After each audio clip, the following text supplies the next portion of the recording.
Flint and Fluid. I'm Coach Mikey. And we are the Ugly Ducklings. And this is the Jobber Tears Podcast. Quack, quack, quack, quack.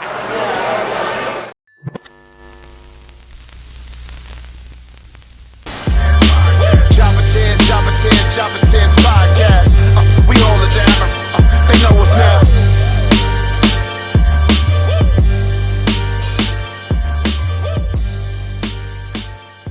Gotta act like you got the song, but you don't got the song.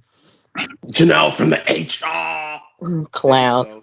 Well, that's what you should have did from the beginning. Jobber Nation, we are day number, I don't know what the fuck the number is, of quarantine here in New York. But as always, I'm Janelle from HR here with Sir Wilkins and Mrblacc. Gentlemen, how are you guys holding up this week? Pretty good. What's something you guys have watched or done? You know, we gotta give everybody an update of our, our lives. I watched the updated version of Roots. I watched that. I've been watching I Am Dave. I caught up with Insecure. We're gonna talk about it. Did you watch it? Did I? Ha ha! Did I? It was Yoga Flames. All right, what about you, Sir Wilkins? What have you been watching? Actually, I haven't been watching TV this week. I have You posted about Family Matters the past 24 hours. Like any new show, I haven't been able to watch it. Like I've been working on some projects for the past 3 weeks, and it's I've been trying to catch up on it. So yeah, I haven't been really been watching it. But Family Matters, because I watched that in between. Mm-hmm. So new stuff, no. But Family Matters, she's gonna keep saying every 5 minutes. She gonna say what? No, are you gonna keep drinking like you are 5-star over there? Like you gonna keep saying That could mute me. You know that. So I've been. It's not about us meeting you. It's about how it's gonna play out when we play this. Sexy. It's not. It's not attractive at all. So I watched Family Matters. I have a new appreciation for Waldo. I forgot how funny he was on Family Matters. So, but yeah, that's all I've been watching. I've been trying to catch up on these concepts. All right, cool. I did watch Insecure. I finally finished Black as Fuck, so that was good. What you think of that show? I thought it was hilarious. I love the fact that he played himself. Yeah, one of my homegirls said that I act just like him. I was just like, no, you don't. Then again, she know me on a personal level, so I gotta take her word for it. Though. No, you don't at all. I have to agree because I do go on mad rants. You probably don't know that. I go on mad rants. No, you do. You rant on here, so that's not not a given. But that's just one side of me. But go ahead, finish. So you telling me every time you talk, you out here cussing? No, I don't talk a lot, but a lot of his mannerisms remind me of me, though. A lot of his mannerisms are okay, so mannerisms and how he is are very two different things, though. Because he cusses every time he talks. You don't do that. So that's why I'm like, no. And the way he talk, you don't talk like that. How does he talk? He talk like, well, he be cussing it, but he talk like he just don't give a fuck about nothing. When he actually he does. But overall, it's a good show. It is. But I was very devastated this week that TSA Bay is no longer. We all know that. I'm so upset.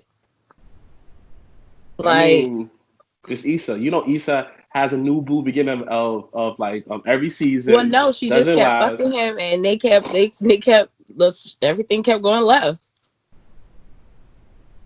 It's not. Yeah, true. When she said my plan A is plan B, I was like, oh, bitch. Oh, no.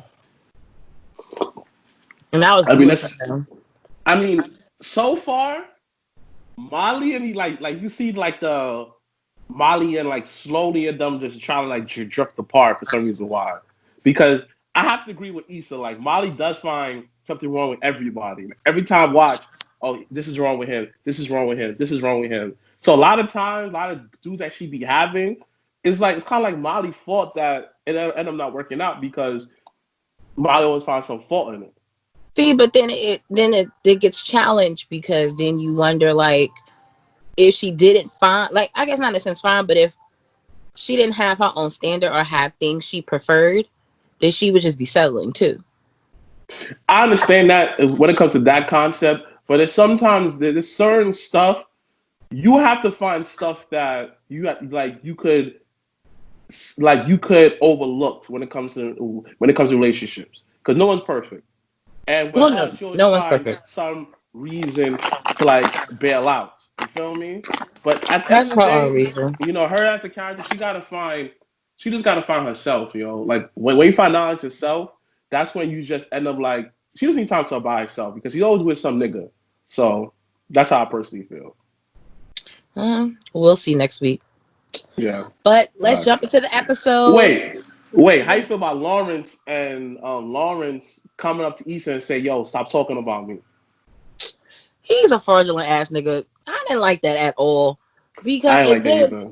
Well, what I didn't like most was that when Issa had asked him, like, "Oh, you know, did you tell Condola?" Or, you know, does she know? He was like, no. And I was just like, see, that's why you a lame ass nigga. Why would you do that? Like, you over here hiding shit for what? But why would he tell her that? That's something that would you tell your man? First of all, he shouldn't have. But he shouldn't have went. That. Would you have done that? So don't pre something. What if I would have? Wait, if I would have went to my ex's shorty, I would have never did that from the beginning. I didn't ask you that. I asked you. Don't try to move this. I asked you if you was Lawrence and you Ray did that. Would you have told your boyfriend that you did that? Yeah. Fuck, I got a high for. Yeah, I went to go see old bitch and told her about yourself. Yeah, but I wouldn't do that. That's what I'm saying. I mean, I personally don't do it either. I personally don't care. But it is what it is. And it wasn't like it wasn't even like they was really talking about him. Like, exactly. She mentioned one thing, they laughed, the end. Right. But Lawrence is an insecure nigga, so at the end of the day. I mean, the show is called Insecure. Yep. See what I did there? Yep. All right, let's jump into the episode. We only got some time with each other this week. And shout outs to the NFL continuing their virtual draft, which is going on this weekend. Well, starting in real time today, but going on for the next 2-3 days. It was a blockbuster trade, which is the fuckery of all time. So, as everyone knows, during WrestleMania, Rob Gronkowski became 24/7 champion. Don't know why, don't care, but whatever. But they have plans for SummerSlam, dogs. Well, that's a dub because he now is signed to the Tampa Bay Bucks, playing with his good old buddy Tom Brady. So, gentlemen, question: what do you guys think they're going to do with the 24/7 title now? Like, will R2 come and play an audible? I got something on the stove. I'll be back. Wait, what? I got something on the stove. Keep talking. So, Wilkins, what do you think about Rob Gronkowski going to Tampa Bay? And also, what do you think this means for the 24/7 title? No, it's an interesting thing. I didn't think we expected that to happen. This is fucking awesome. It's just a bad play, but it's gonna lead to a mean ass fucking hot run. Like it's gonna audible on the fucking fly, like pump fake, throw the ball somewhere else. It's fucking awesome, and it's gonna work out. It puts him in because he's still in the contract, so he still has to work something out with WWE. So then you have is in the contracts under contracts. God damn. That means he's getting money. That means he's getting them checks. It means collecting some mean checks. That's all that that's the only real difference in the situation. And it's going to lead to like NFL, WWE doing some crossover shit real quick just to get the title off. Next thing you know, for a split second. There's some dope shit that's going to happen. And you forget that they have a contract with Fox.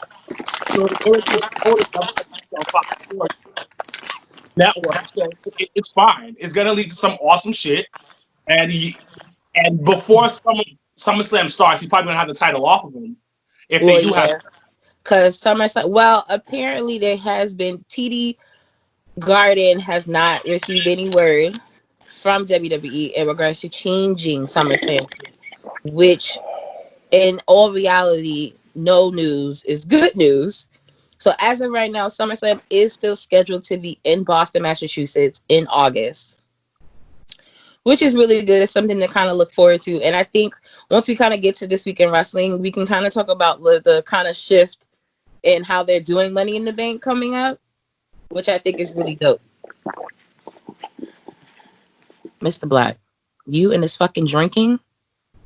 Sure. Your thoughts on the 24/7 champ?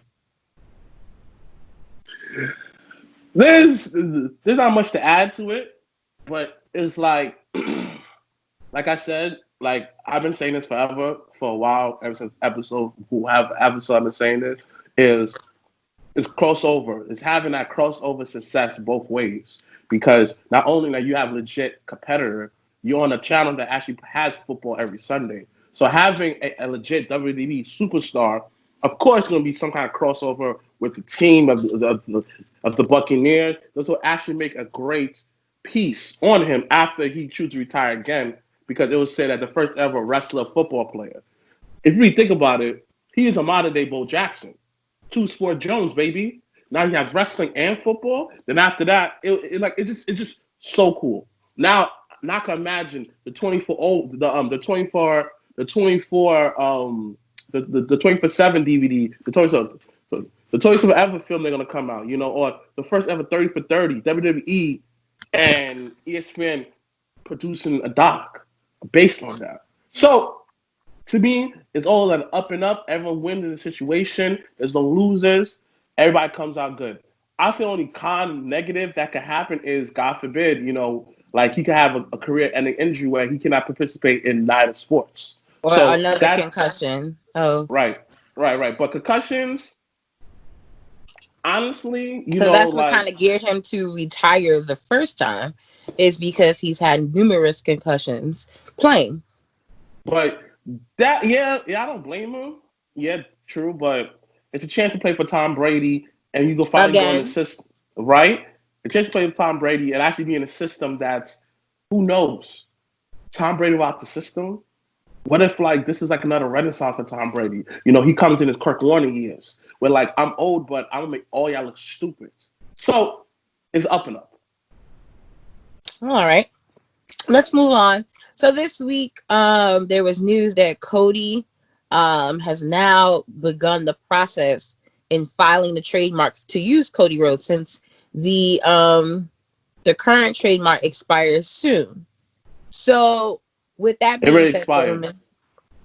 being said, gentlemen, what are your thoughts on him wanting to now file the trademark on his own, and does that change anything for AEW? It's your name. It expired. The day that expired, Cody picked it up and said, yeah, I'm going to renew it. That's it. But I'm also hearing that he's also gathering a whole bunch of little copyright stuff that they end up expiring, and he's going to collect them and try to get Starrcade back. So that's his bigger plan. Just copyright these small stuff and hopefully down the road get Starrcade from WWE, because eventually that patent is going to expire too. You got to wait a whole 6 months to get the patent for yourself. So either way, him having his own name, it just makes sense. Like United WD no more. Everybody's Rhodes, Brandy Rhodes, Dustin Rhodes. You own one who's not a Rhodes. I get, but that's your birth name. So it's your right. So I have nothing really much to say. All right, so Wilkins, your thoughts? It's cool it's cool that he ends up having the name, but the biggest story is that WWE lets him have that name. That is the biggest story coming out this whole patent thing, because when your patent runs out, you get a grace period, a potential grace period where you have a period where you can make sure that you can renew the patent. WWE basically said, fuck the grace period, Cody, here's your fucking name. And we're not talking about, that's the biggest thing that's coming out of that, because they let him have his Cody Rhodes name. They gave him that ability to patent that name, because if they didn't let him have it, they could easily have renewed it. They let him have it. You forget how big the company is, so that they're giving him the let go of, like, yo, you're doing your thing, here you go. And you know what? They're being nice about it, because they could have been a complete dickheads about it. I'm like, yo, you know what? We're gonna keep this for as long as we possibly can. That's the real story that's coming out the whole situation, because people keep talking about, oh, he got the Rose name, blah, blah, blah. That's cool, but the real story is that WWE let him have that patent. Which is true. All right, moving right along. So, as everyone knows, XFL season had ended abruptly due to the coronavirus. And then it took another step further by filing for bankruptcy shortly after that. So, this week, XFL Commissioner Oliver Luck sued Vincent Kennedy McMahon in a wrongful termination suit. He felt like he was let go for some not so smart or good reasons. So, my question to you, gentlemen, do you think they pulled the plug on XFL too soon? And do you think Oliver Luck has any type of near say or any type of real potential evidence that will win this case? So we could there's many ways you can look at the situation. First things first, the biggest thing that's coming out of it is that he's saying that it was a wrongful termination. It's not. Bruh, there was nothing going on. The whole season was done. Sports in general was fucking done. And did Vince pull us a fucking test type of move where he fired all the executives and then reported for bankruptcy? Yes. Yes. We all know why he filed for bankruptcy, so he wouldn't have to pay for shit. He had a bunch of people and had a bunch of other people he had to pay off. He's like, yo, I'm filing for bankruptcy, I'm not doing it with all this. He was willing to take a loss if the loss including having a full season of XFL. Correct. But I'm not taking an L if there's no season. Then I'm taking like a quadruple type of L then. True. You're right. It wasn't done early because they had to, because the amount of money he would have to pay out for the rest of the season, he couldn't afford it, because the company itself is a first year company and wasn't making any money. So right, they were already in the red going into the season. Yeah. So does Mr. Luck have a case? Maybe. I ain't a lawyer, but I don't think he do. In my opinion, you got fired because of the pandemic going on, and the thing about you hitting up Vince for it because you want to shop.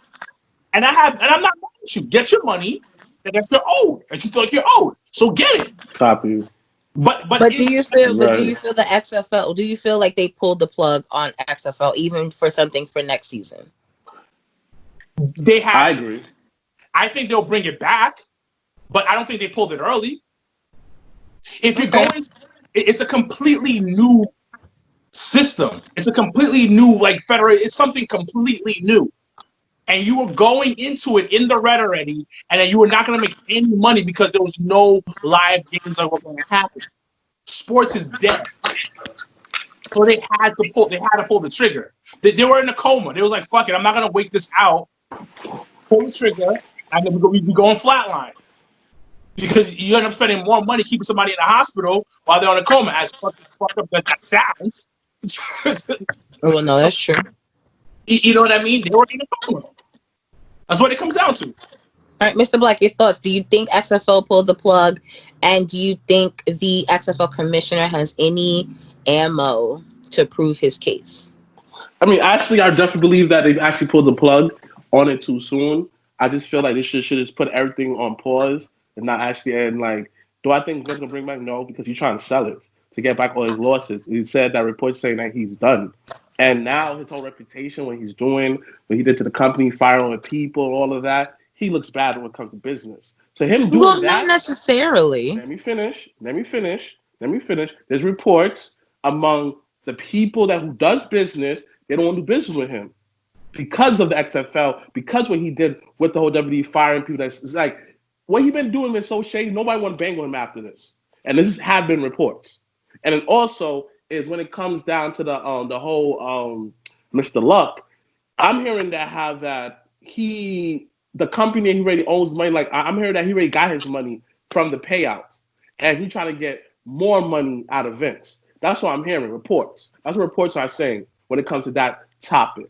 So me, it's a simple fact like this. It's like it was a great lead. You know, it was still starting out. There's nothing that they did everything right this time around. It's just life happens. You know, and I don't think it's coming back.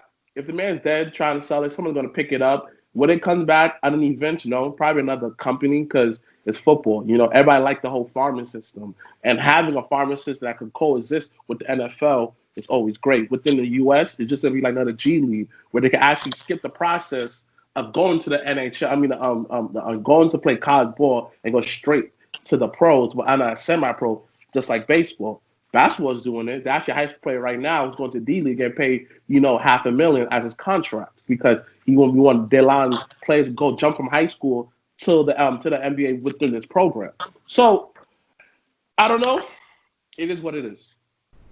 So I feel like they did pull the plug a little too early, and I only say that because as like the last few weeks, you've been hearing like XFL players being actually signed to NFL contracts. So in doing that, I feel like XFL definitely gave a different light for certain players that wouldn't have gotten that opportunity. So I think pulling the plug on that just takes away from those guys that didn't believe in themselves 2-3 years ago that they could have had another opportunity. So in saying that, I feel like with Oliver Luck, I definitely think it's a money move. I definitely think he just wants what he wants. And I don't think that it was so wrongful as he's making it seem. And I think Vince doing bankruptcy is just more Vince saving, himself and the assets that were put into that. Because he had took money out of WWE to put into XFL. So a lot of shadiness to the way he did that too. Because to find out WWE. I mean, that's not totally shady. Like if it's your money, if it's your stocks. Because he did say WWE would not be connected. That's why he lied to the stockholders. And comes to find out because you go bankrupt from a company, WWE had 23% stake within that company. Because he took his own stocks though. But he lied to the investors. I wouldn't say lie. Like, I wouldn't say lie. Because even before when XFL did it, like the first time, WWE was so connected to the game that this time around, it wasn't. So I don't. But we're not talking about then. We're talking about now. No, well, that's what I'm saying. Like him saying there, like, oh, WWE won't be involved. That is kind of true. There was no real WWE stuff that was involved with the XFL. But you're not getting what I'm saying, though. Yes, like you're not getting. It's just he said that, meaning that WWE stocks, the stockholders for WWE said that he told them no stocks, nothing connected to NFL at all. That's none of their stocks. None of it. Because to find out, 20%. He sold his share to get the money towards XFL. That's right. But so yeah, there's nothing wrong with that. No, he did what he wanted with his own stuff. Yes, but again, you're not listening to what I'm hearing. You're not hearing the key word. You're saying that he told them one thing and he did another. I get what you're saying, but I don't think he's wrong for that. He took his own money and flipped it. You're not listening. You're not listening. You're not listening. You're not listening. You really not. It's just I don't feel like explaining it. Next topic. Go ahead. So you don't I feel don't like think you're explaining it, getting then it. explain it. I'm not the only I one don't that think you're could think the getting same it. thing. Like I don't think you're getting like okay. He put his money towards the company. His He's money. saying that none. Okay, that's separate. He sold some in stocks, but the WWE had 23%. He used the company's money, WWE company, the whole money, His and money. invested 23% of it, meaning that the stockholders that who invested into the company, you're not understanding that. It's stockholders putting money into the company, not just him, because he's a publicly traded company now. No, which is fine. But what all I'm asking is, did Vince not take his money and I put it said into that. I XFL? addressed that. That's all Like, I asked. That's all I asked. All I asked was, did Vince McMahon take his money I and said like invest it? 5 times, you know. So that's Literally. all I was saying. But you were saying that I'm not listening. That's all I'm saying was that. I didn't say nothing about other stockholders. I didn't say All any right, of you that. know. You got it. Anyway, next topic. Arn Anderson on his podcast this past week had mentioned about comments about Cesaro and Ziggler not being so much the top guys that everybody else wants them to be. So, gentlemen, what were your thoughts on some of the comments he made? Was some of them true? He mentioned about Ziggler being so outspoken and that kind of prevented Ziggler from being a top guy. And he mentioned about Cesaro and the backstage antics and the politics about him not being a top guy either. So what are your thoughts on that? Well, he was right, 100%. It's a political game that's done in WWE where you got to move accordingly to move up top. Unless you're a mega attraction, i.e. Brock, and you're well protected, i.e. Brock, for instance. You have to build yourself up so much that they can't deny you. There's so many politics that go into this. Where I heard the comments where Cesaro's supposed to be a superstar, but the real question is, do you think Cesaro can be a superstar? That's the real question that has to be answered, because many people are fans of Cesaro, but they also believe that he should be a superstar. I don't think he is a superstar in some ways. I think he's very generic with a couple of things. He has a great strength, very athletic in the ring. His mic skills is somewhat okay.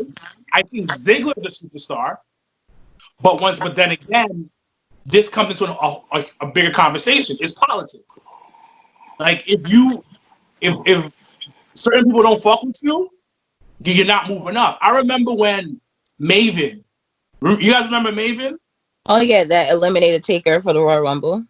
Yeah, he was he was supposed to be a star, like even a top mid card guy, and then next thing you know, he's in New York City bouncing at Turtle Bay. Come to find out, he talked to the wrong person the wrong way backstage, and his career went downhill. It's a constant thing where you're teetering on standing up for yourself and not standing up for yourself. When we had JTG on here and we had Shad, they all said the same exact thing. It's the 48 laws of power type of concept when it comes to that backstage politics. So I'm mad at it, but the real question that needs to come out of this conversation is Cesaro and Ziggler really superstars? If they're giving that chance, will they be able to excel at that next level? And to be honest, I can see Ziggler got some chances to be a superstar. I can see him being okay on top, but I don't see Cesaro as a superstar. I don't see him at that mega level white hot heat superstar. But that's my opinion. Okay, Mr. Black, your thoughts? When Cesaro has something solid, what did he do? Take it away, right? Or due to unfortunate circumstances, stuff happened around him. Such as when he was in a tag team and Natalia was coming up to the ring with him and Tyson Kidd. That was a great tag team. That was very much getting over. Due to unfortunate events, you don't have that tag team partner. Now with the Un-American situation with him, Jack Swagger, and Zach, whatever his name, I forgot his name is, that was getting over, but they was not doing nothing with it. So him and Paul Heyman, right?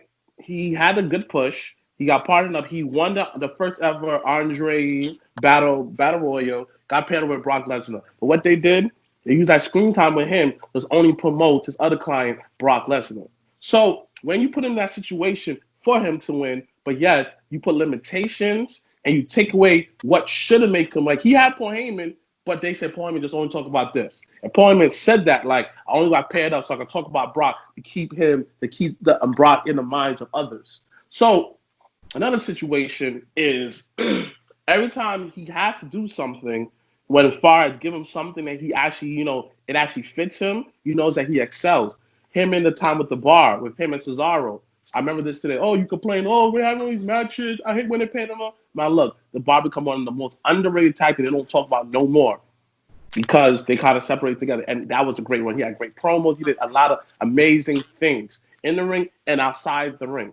When Cesaro has the proper tools and when the machine's behind you, you can make magic. Now they talk about someone like Dolph Ziggler. Yes, Dolph had many chances, but they never went full force behind him. And let's backtrack with him when it was Survivor Series, and Sting came out and helped him.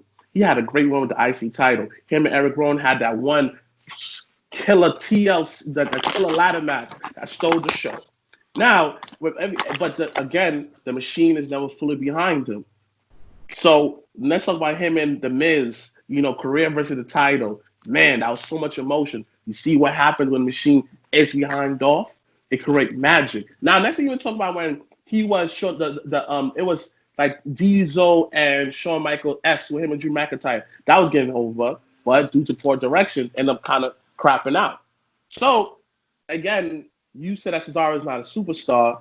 Then you're not seeing the bigger picture, dogs. Because when it comes to let me finish. You just said Ziggler. I did say Cesaro. Now, let me finish. You said Cesaro in the beginning. You want to give a smaller portion of Cesaro. The majority. Can I finish? Now, if you feel like Cesaro is not a superstar, you clearly are just blind. Because obviously, like I said earlier before, is Cesaro, every time he had a good push, the machine is never fully behind him all the time. When they are, it can make magic. Because at the end of the day, like you said, dogs, this is politics. And you playing to one audience as Vince McMahon. So if Vince said, let me finish. Thing about Cesaro. You keep talking about the machine and the plan. Tell me why Cesaro should be a superstar. Tell me that because that's what you need to be telling me. Fine.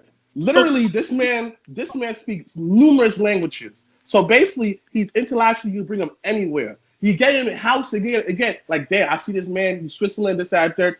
Give him the champion for when you go European tours. He's loved. You got that man who's loved in the U.S. and loved in the European, just like the British Bulldog. You need somebody who's good everybody loves him in the U.S. Everybody loves him overseas. He makes money both ways, dogs. But again, what makes Cesaro good though? His strength. He has a great look. Yes, he may not be able to talk. Yes, because English is not his first language. But damn near, if you give him something like a mouthpiece to help him, accessory, equipment, he's golden. But it's the mouthpiece is not always going to work. To be on that superstar level, you need great mic. Superstars are built off the mic. That in-ring skills is a great thing you're talking about. But remember, we're talking about sports entertainment, and it doesn't because every sport, the superstars are charismatic as fuck. One of the biggest things that's coming out is The Last Dance. Why was Michael Jordan such a huge superstar? His on-court stuff and the charismatic as fuck as he was off the court.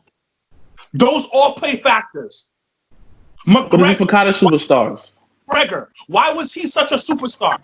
Because of what he said on the mic, how he sold the matches. Now, if I put Cesaro on, give him the world title, is he going to have WWE to the next level? No, he will not. That's my belief. You believe he will, but I'm going to tell you why he doesn't do it to the next level. Because his mic work is not that great. That's what takes you to the next level. Sports entertainment. When I see a wrestler and they talk, you get me glued to the television. That's another. Name me a time that Cesaro didn't have a script that wasn't scripted by someone else. You are right. If the machine gets behind him, he will be bigger. You are right. But I don't think he'll get to that level of superstar level because he's not that guy on the mic. Did they ever give him a chance to actually speak from the heart? or they always give him scripts to just read. That's But we what don't know WWE that missing though. knows. We don't know that. That's When, the most superstar. honestly, matter of fact, I'm gonna dead oldest argument right now. When last time you heard Cesaro speak on the mic? Because he can't speak that I well. didn't ask you that. I didn't ask none of that. I didn't ask you guys none of that. I didn't ask you guys none of that. Off the mic. Let me I ask you could a have question. sworn it was probably a few weeks ago on SmackDown with him, Sami Zayn, and fucking Shinsuke Nakamura was on TV. I didn't say TV. I didn't say last time you saw him. I said last time you heard him on the mic. I actually cut a promo. Like I just said, probably a few weeks ago on SmackDown. I just said that. He didn't cut a promo. He didn't say nothing. He didn't say much. The difference between saying a couple of words and actually giving a promo. Well, the last time you heard him give a promo? You tell us, since you know it. You tell It's us. been years. Last time I ever heard him in a promo, actually legit promo. It was him and Sheamus. That promo was pretty good. Again, My issue, and we'll move on. Again, you need to have reps in the gym to get better. So the fact that you said what you said is like Daniel Bryan. He was not the greatest on the mic. With repetition and getting reps on the mic, on a live mic, you get better. Stop saying something like that. Oh yeah, it was pretty good this time, third. Again, if I have to go back to him in Sheamus days, that means he had not enough repetition in the gym as the mic skills. And at the end of the day, there are certain type of players. There is certain type of players. Now let's compare it to NBA. Everybody knows that there's super like Ray Allen. He was not the most not everybody's most charismatic all the time. Sometimes they like when you go on the court, you know what you're gonna get out of them. Some people look at Marshall and let me finish. That's not a superstar. LeBron James, superstar, charismatic. Now Giannis, for instance, who barely speak English that well, superstar, absolutely charismatic when he touches anything when he speaks.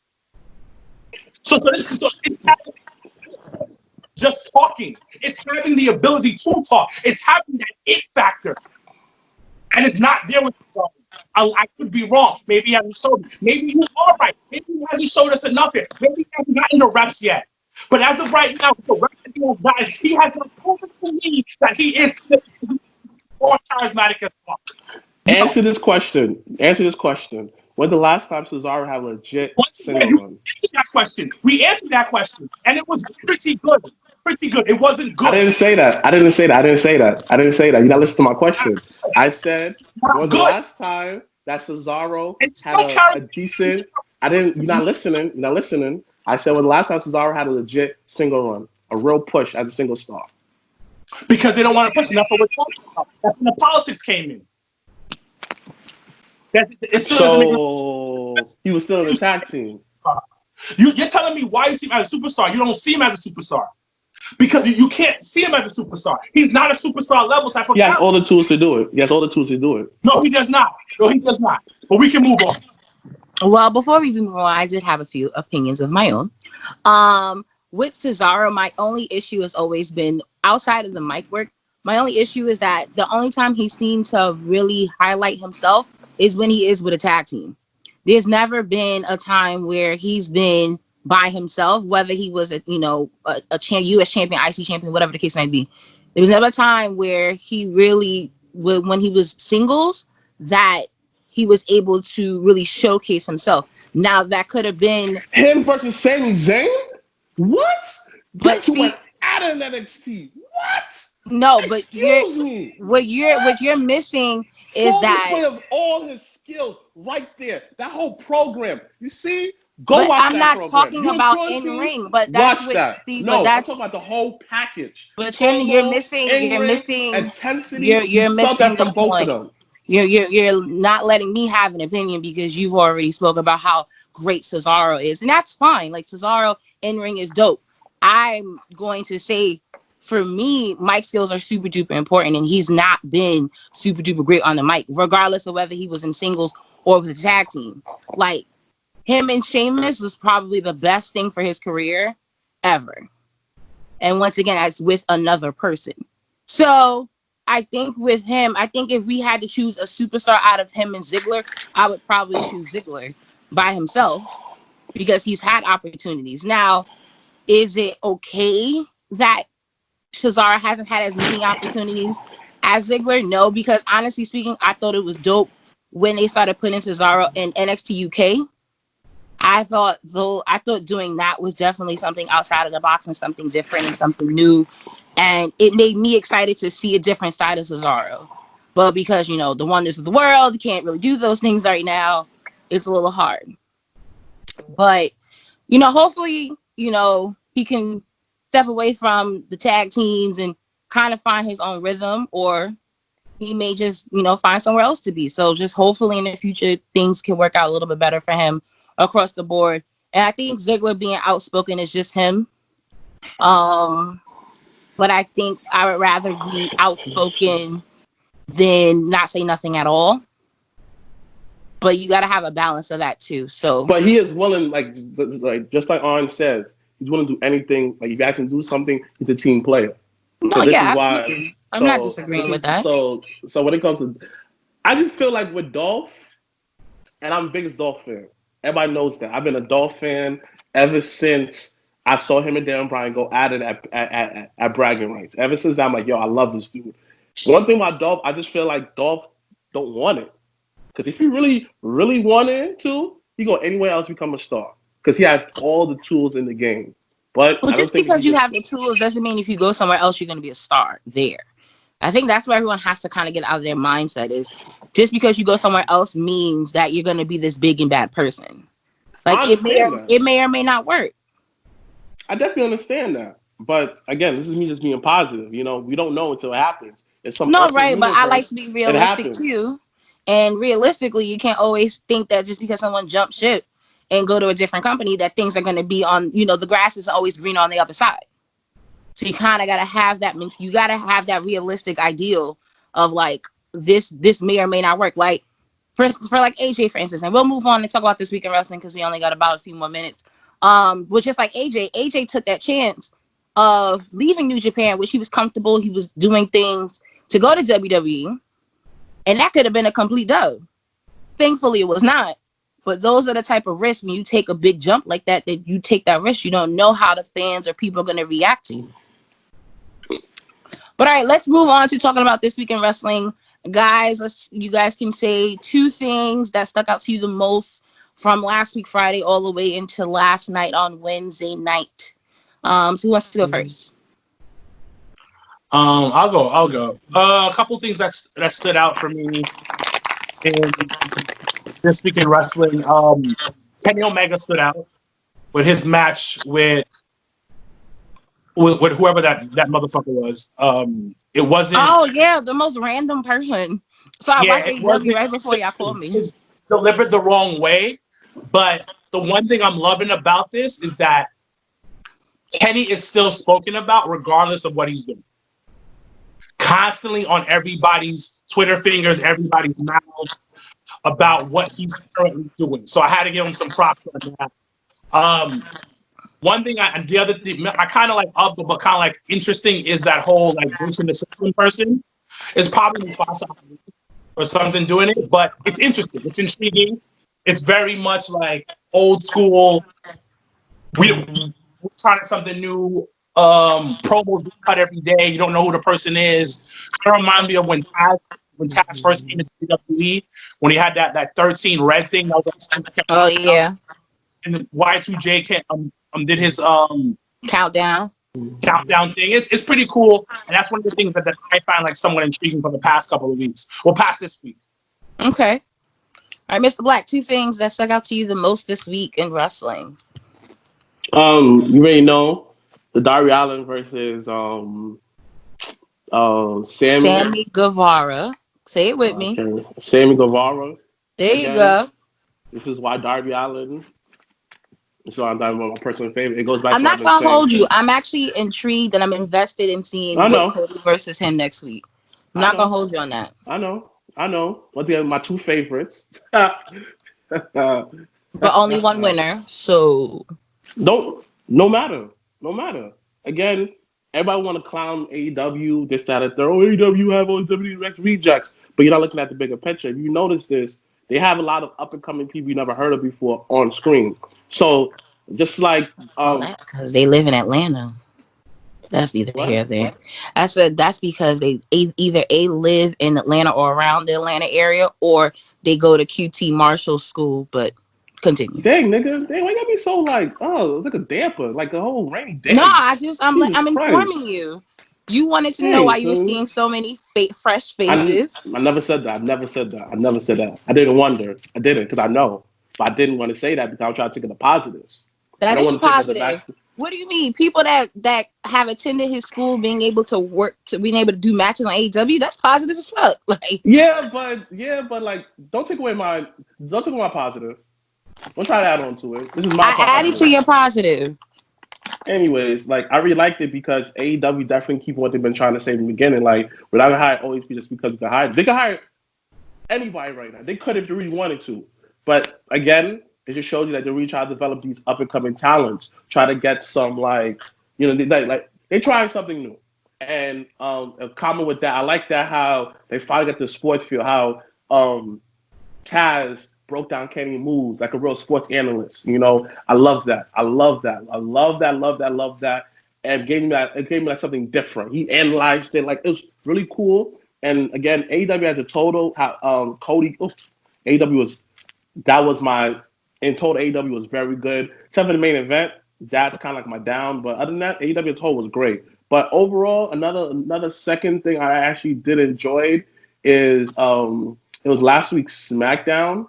Again, I really enjoyed Cesaro versus Daniel Bryan. You know, a real hard hitting match. And what I'm realizing from the whole wrestling spectrum is going back this way. Niggas really try to pop the boys now. And there's no one else there but the boys. So across the board. Oh no, bump that. I forgot. Bump that. Impact. My son Willie Mack, X Division champion, versus Ace. That match was everything. It was really good. Impact as a total was awesome. Ken Shamrock versus Sami Callihan. No. What we're not gonna do is we're not gonna do that. Kevin Because Owens. Impact as a whole on their night one of Rebellion, it had its highs and it had its lows. And that Sami Callihan versus Ken Shamrock shit had me hyped and I was disappointed. The reason why I liked it because it was wild corny, but it makes you wonder like what the hell did Ken Shamrock did to WWE? Like this should be a guy that Brock should go against. Like when he was going in the beginning of his run, he should have went against Ken Shamrock. That would have been a great match. I'm not saying now, but he should have somehow crossed paths with Ken Shamrock. Oh, because I feel like Brock would fuck him all the way up right now. But to this day, it still makes no sense why Ken trying to do nothing with WWE.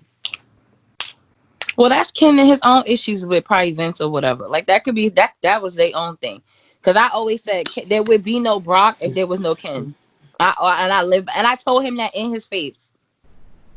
When he came to Legends, I told him, I was like, listen, they put some respect on your name because there would be no Brock if there was no you. Yo, my son went to my favorite match, the Lion Den match. Nigga went to Owen Hart's crib and wrestled in his basement. Yo! Ken Shamrock, he's getting his flowers because he started the whole broken, like he kind of started that, like wrestling outside the ring, making it more popular, like all these different distractions he was in. Come on, dogs. Nigga in the basement, nigga was on the pipes, gave him a kick. Oh my gosh. Nigga put in the basement, dogs. In the basement, a pedophile basement. That's like a pedophile basement, by the way. That's not a pedophile basement. That's a no. It looked like one. But niggas was going at it, man. But Ken Shamrock Impact was good, man. It was Impact good, like refreshing. Okay. Okay. It was not. I enjoyed the Kiera Hogan Kylie Ray match. It definitely looks like something that, you know, we've seen once or twice before in real life. Yeah. Shout out to Mighty Joe Kim.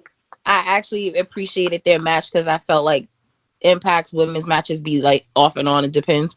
I did not realize how annoying Josh Matthews' voice is on the commentary. So I was like, oh, no, that shit is annoying. He's annoying.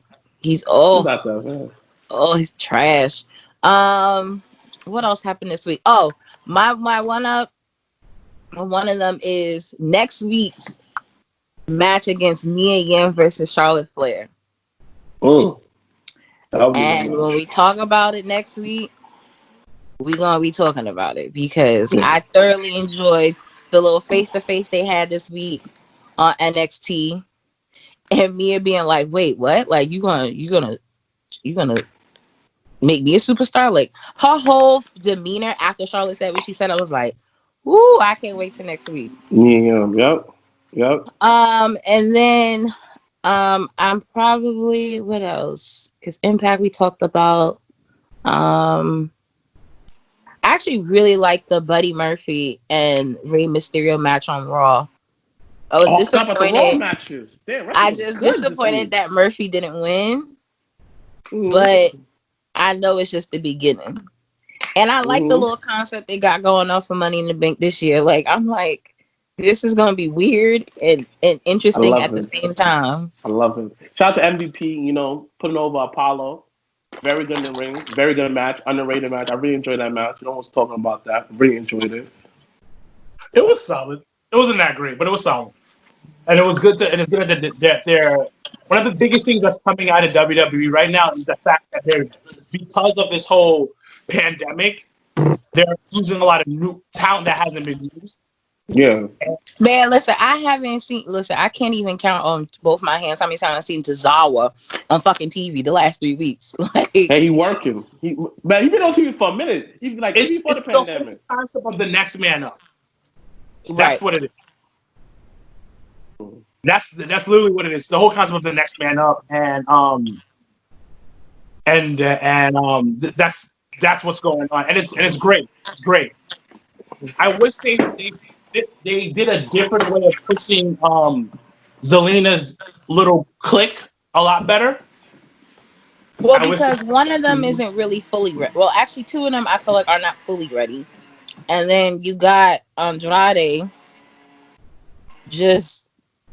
I feel like just being another body. Like, it's weird.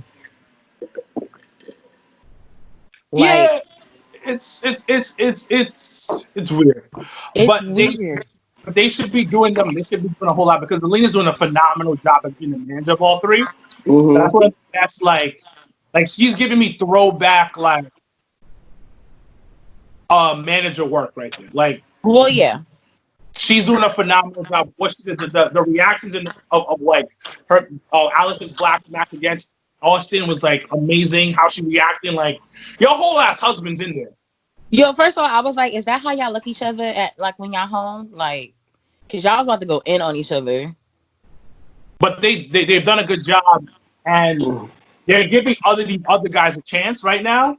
And Money in the Bank being like a simulated like fucking Die Hard movie. This shit about to be lit.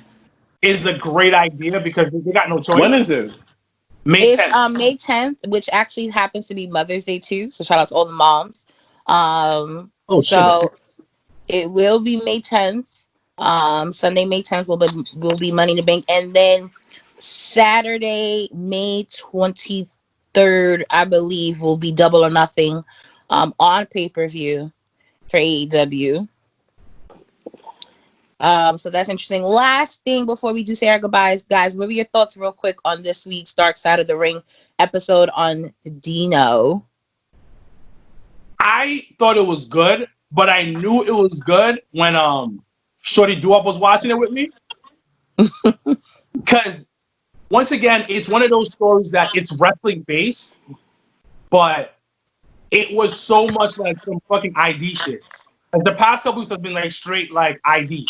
Like A&E, like who shot this person, why they shot this person, and it's so well done in general. It was really good. Shout out to Dino, rest in peace. Shout out to the shady business, but I can't even get mad at him because he was on some like, yo, I gotta feed my family. He said, I gotta keep up this lifestyle, so I got these let's kids. smuggle all these cigarettes that we can get. And I'm sorry it ended the way that it ended because Vince is giving you a $500,000 a year contract over how many years, and you living good. You built your house from the ground up. You built your house from the ground up. And he bought her daughter a car. At 4. Right, at 4. What parent? What? Like, so, I mean, listen, man. It's the early 90s, man. Everything was cheap. Nigga, not only that, but they was in Canada, so it was a different type of money. So Those he's American dollars. What getting are money. Let's think about it.